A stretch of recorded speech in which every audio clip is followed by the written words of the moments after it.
Assalamualaikum guys, selamat datang kembali di Guru Gembel Channel. Segerombol muslim di dunia kontemporer sekarang itu dengan bangga mengatakan bahwa Islam itu adalah agama yang rasional. Islam itu adalah agama yang bisa diterima oleh akal sehat. Islam itu tidak ada kontradiksi di dalamnya. Saya memeluk agama Islam gara-gara Islam adalah agama yang rasional, begitu ya. Tetapi di sisi lain, kelompok yang sama di kesempatan yang lain justru malah mengungkapkan kalimat-kalimat yang kontradiktif. Misalkan mereka mengatakan bahwa jangan memahami agama dengan akal, atau jangan tafsirkan Al-Quran dengan akal, karena akal itu terbatas, tidak bisa memahami hal-hal yang seperti itu. Akal itu hanya bisa kita gunakan setelah kita mengindra dan setelah kita mengetahui sesuatu, sedangkan sesuatu yang transenden itu tidak bisa kita indra dan lain sebagainya dan sebagainya. Banyak sekali alasan-alasan mereka. Tetapi apapun itu, di situ kita ketahuan bahwa ada kontradiksi di situ. Kan begini Baraya, rasional itu artinya sesuai dengan rasio. Rasio itu adalah nama lain dari akal sehat. Jadi rasional itu berarti agama itu harus bisa dipandang dan diterima dengan akal sehat. Begitulah, Islam rasional artinya Islam bisa dipahami dengan akal sehat. Begitu. Nah, tapi mereka justru malah membatasi akal dalam penafsiran-penafsiran teks, penafsiran-penafsiran agama. Kok bisa seperti itu? Kenapa kontradiksi ini ada? Sebenarnya orang yang seperti itu tuh berpikir atau enggak dan lain sebagainya gitu ya. Nah, di episode ini kita akan sama-sama bahas bahwa sebenarnya kontradiksi mereka itu disengaja, bahwa mereka itu ada konspirasi besar, ada propaganda dari antek-antek Dajjal untuk mengaburkan, untuk memburamkan peradaban Islam di dunia modern. Jadi simak videonya sampai tuntas agar kita semua tidak terjebak. Ya, ayo kita mulai.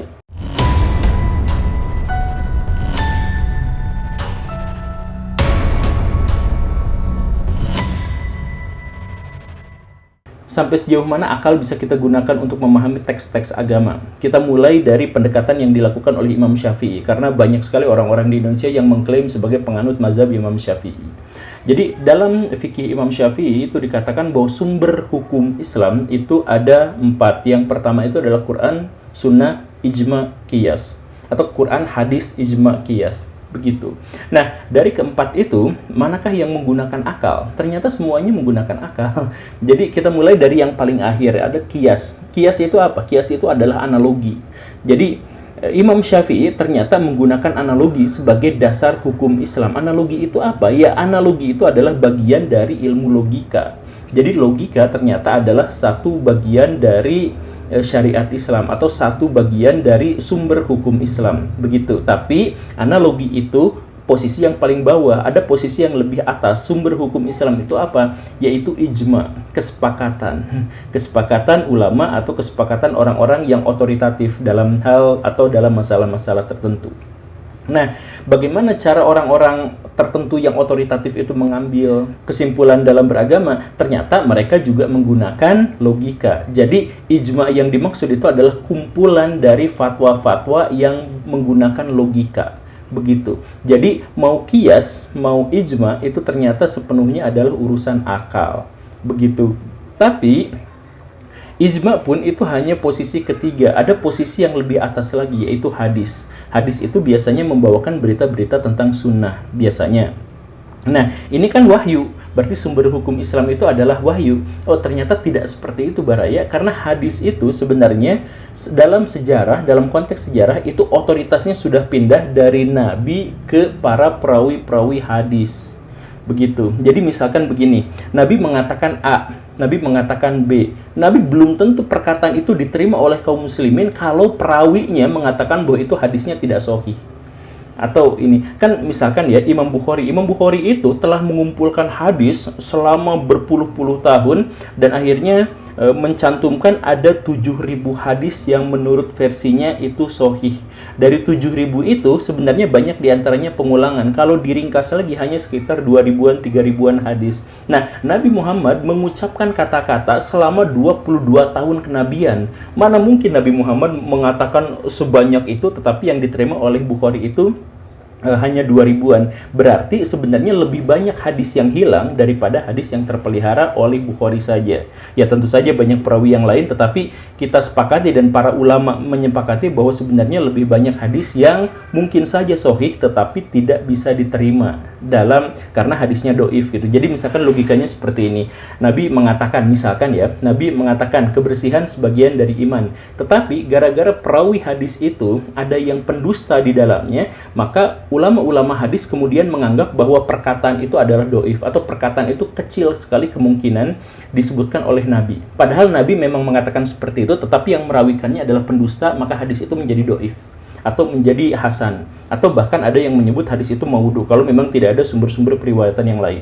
Nah, dengan pernyataan yang seperti itu, maka otoritas hadis itu ya, dari wahyu itu ke Nabi telah bergeser menjadi otoritas para perawi hadis yang menggunakan logika. Jadi Bukhari, Muslim, Imam Abu Dawud dan sebagainya itu sepenuhnya menggunakan metodologi kritik hadis yang merupakan metodologi verifikasi. Jadi dunia modern itu ketika misalkan dia mau melihat sumber sebuah teks itu valid atau tidak, otentik atau tidak dan sebagainya, itu menggunakan verifikasi. Nah, metode verifikasi inilah yang digunakan oleh Bukhari dan Muslim. Begitu. Dan ulama-ulama yang lain. Jadi, ada verifikasi internal, ada verifikasi eksternal. Kalau misalkan Bukhari menyebutnya itu adalah sanad, kritik sanad dan kritik matan gitu. Ya, sama saja, itu aja, cuma beda bahasa aja. Nah, jadi dalam hal ini menggunakan kritik matan, kritik sanad dan sebagainya itu sepenuhnya menggunakan logika. Nah, dengan hal yang semacam itu, maka hadis pun sebenarnya adalah menggunakan logika atau menggunakan akal pikiran. Bagaimana ceritanya kemudian kita dilarang untuk menggunakan akal, padahal Imam Bukhari dan sebagainya itu meriwayatkan hadis atau memverifikasi bahwa ini adalah hadis sahih, atau mengklasifikasi ini hadis sahih, ini hadis doif dan sebagainya, itu menggunakan penalaran logika. Begini. Atau ya udah, tapi kan itu cuman yang kedua. Bagaimana dengan yang kesatu? Kesatu itu adalah Al-Qur'an. Nah, Al-Qur'an itu jelas wahyu, betul? Wahyu ilahi, betul? Apakah menggunakan logika, menggunakan akal pikiran? Al-Qur'annya kita sepakati orang-orang Islam itu berasal dari wahyu, tetapi bagaimana cara dia terpelihara itu ternyata menggunakan akal pikiran. Kan begini Baraya, Al-Quran itu sampai menyebut 2 kali kalau tidak salah ya, koreksi jika saya salah, di 2 ayat Al-Quran itu disebutkan ada jaminan Tuhan bahwa Al-Quran itu pasti murni, pasti terpelihara sampai akhir zaman. Begitu. Nah, bagaimana cara memeliharanya? Ternyata pemeliharaannya itu adalah dengan wasilah fatwa Umar atau wasilah ijtihad Umar, yaitu apa? Pembukuan Al-Quran. Jadi di masa lampau, orang yang hafal Quran itu di zaman sahabat, di zaman Abu Bakar itu sekitar 150 atau 200 orang. Ada Utsman di dalamnya, ada Ali, ada Ibnu Mas'ud dan lain sebagainya. Nah, tapi dalam sebuah perang itu ada 70 orang ada 70 orang penghafal Al-Quran yang meninggal. Jadi sisanya tinggal setengahnya, tinggal 100-an. Nah, karena itu maka Umar merasa khawatir kalau sekarang aja di awal-awal Islam berkembang itu yang meninggal penghafal Quran itu banyak sekali, maka di masa depan mungkin saja Al-Quran itu tidak terpelihara atau tidak tahu bagaimana cara terpeliharanya. Maka kekhawatiran Umar itu kemudian memunculkan sebuah ijtihad, yaitu Al-Quran itu dibukukan setelah sebelumnya tercecer dalam tulisan-tulisan yang sederhana atau hafalan para sahabat. Setelah dibukukan itu, maka muncullah Al-Quran dan Mushaf. Jadi kalau misalkan Baraya kemarin ada nonton, misalkan Rasmus Paludan Arit membakar Al-Quran, itu sebenarnya bukan membakar Al-Quran, itu membakar Mushaf. Al-Qurannya nggak bisa dibakar, karena sebenarnya sejak awal tidak dibukukan. Itu ada dalam hati sanubari Muslim. Begitu, dalam kata-kata, dalam ingatan, dalam perbuatan, itu Al-Quran itu begitu. Nah, tapi sekarang ada mushafnya. Saya punya mushafnya. Ada mushafnya. Kenapa itu? Itu gara-gara ijtihad Umar. Artinya Allah Subhanahu wa taala itu menjanjikan bahwa Al-Quran itu terpelihara ternyata menggunakan wasilah dari ijtihad Umar, yaitu akal. Nah, kalau tidak ada akal Umar itu, maka Al-Quran tidak akan ada dalam bentuk yang seperti ini, dan mungkin tidak akan bisa dibakar gitu, dan lain sebagainya. Tapi intinya dalam hal ini, maka ternyata bahkan Al-Quran pun itu ternyata menggunakan akal untuk bisa ada, untuk bisa kita nikmati sampai dewasa ini.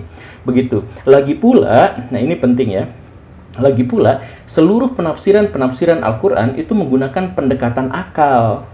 Jadi, kan sekarang ya, kalau misalkan saya bacakan Al-Quran, biasanya, tergantung itu tafsirannya gimana gitu kan. Nah, seluruh pendekatan dalam menafsirkan Al-Quran itu menggunakan akal.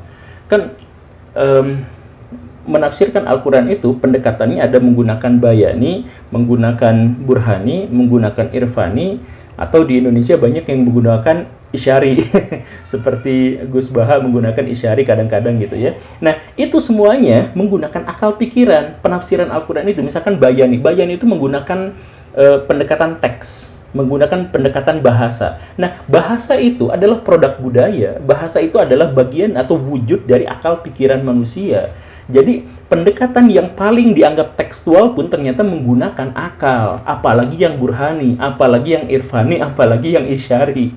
Nah, dengan alasan-alasan yang seperti itu, maka bagaimana ceritanya kita dilarang untuk menggunakan akal pikiran untuk memahami teks Al-Quran? Karena seluruh tafsiran terhadap Al-Quran itu menggunakan akal pikiran. Keterima nggak hal yang seperti ini? Oh, nggak bisa kayak gitu, Guru Gembul, ini Anda itu berlebihan dalam bla bla bla bla gitu. Islam itu tidak bisa dipahami dengan akal dan sebagainya gitu ya. Lah, Baraya mau menolak, Baraya mau setuju, Baraya mau berdebat hebat kayak gimana pun, Baraya menggunakan akal. Baraya yang menolaknya itu menggunakan akal. Baraya yang menerimanya itu juga menggunakan akal. Baraya yang berdebat di situ itu sepenuhnya menggunakan akal. Nah, jadi kayak gimana dong? Ya kan memang aslinya memang disuruhnya seperti itu, Baraya. Ini penting ya. Harus saya garis bawahi berulang-ulang. Jadi ceritanya begini.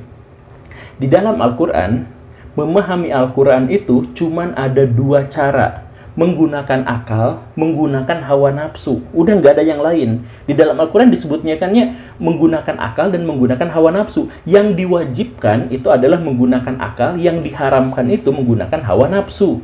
Makanya di dalam Al-Quran itu penuh sekali ayat-ayat yang terkait dengan Al-Quran ini dipahami oleh orang-orang yang berpikir, oleh orang-orang yang mau memahami. Coba renungkanlah, coba pikirkanlah. Itu ayat-ayat seperti itu setidaknya ada 71 yang secara tekstual ya, secara literal itu menyebut bahwa berpikirlah atau menggunakan Al-Quran ini hanya untuk orang-orang yang menggunakan akal dan sebagainya. Itu jumlahnya setidaknya 71 ayat. Jumlah yang sangat banyak gitu. Nah, artinya apa? Artinya memang Al-Quran harus dipahami dengan akal. Makanya Ijtihad Umar yang tadi itu, Imam Syafi'i, Bukhari, kemudian para perawi hadis yang mengkritik hadis gitu ya, memverifikasi hadis, kemudian para ahli tafsir Quran, Imam Jalalain gitu ya, yang dua Jalal itu, kemudian Ibnu Katsir, kemudian Ibnu Jarir At-Tabari dan sebagainya, itu semuanya menggunakan akal. Jadi gimana ceritanya ada orang-orang zaman now itu yang ternyata jangan pakai akal, jangan pakai tafsiran akal dan sebagainya. Tapi kenapa ada orang-orang yang seperti itu? Karena begini Baraya, akal itu adalah alat yang bisa kita gunakan untuk membedakan mana yang benar dan mana yang salah. Nah, orang-orang yang seperti itu sengaja mengajarkan kesalahan, mengajarkan kesesatan, tapi agar mereka tetap memiliki pengikut, mereka langsung katakan jangan menggunakan akal dalam memahami agama, padahal memahami kata-kata mereka. Jadi semuanya harus sesuai doktrin, semuanya harus sesuai dengan apa yang mereka pikirkan gitu. Nah, karena mereka itu menggunakan cara seperti itu, pendekatannya adalah hawa nafsu, maka biasanya mereka itu pemarah. Kelompok mereka itu pasti pemarah, kemana-mana itu mudah sekali marah gitu. Ya kenapa seperti itu? Ya itu karena mereka menggunakan hawa nafsu. Kalau mereka tidak menggunakan hawa nafsu, ya mereka tidak marah-marah gitu. Sama seperti salah seorang penafsir Al-Quran. Coba Baraya cek mufasir Al-Quran di Indonesia yang terkemuka gitu ya, kayak Pak Quraisy Shihab atau Gus Baha, itu jarang marah-marah gitu. Karena menggunakan apa? Menggunakan akal, bukan menggunakan hawa nafsu untuk memahami Al-Quran, untuk menafsirkan Al-Quran. Begitu. Nah, kalau misalkan yang menggunakan hawa nafsu itu gak pakai akal, sukanya marah-marah. Misalkan yang di pesantren gitu ya, saya mohon maaf ya.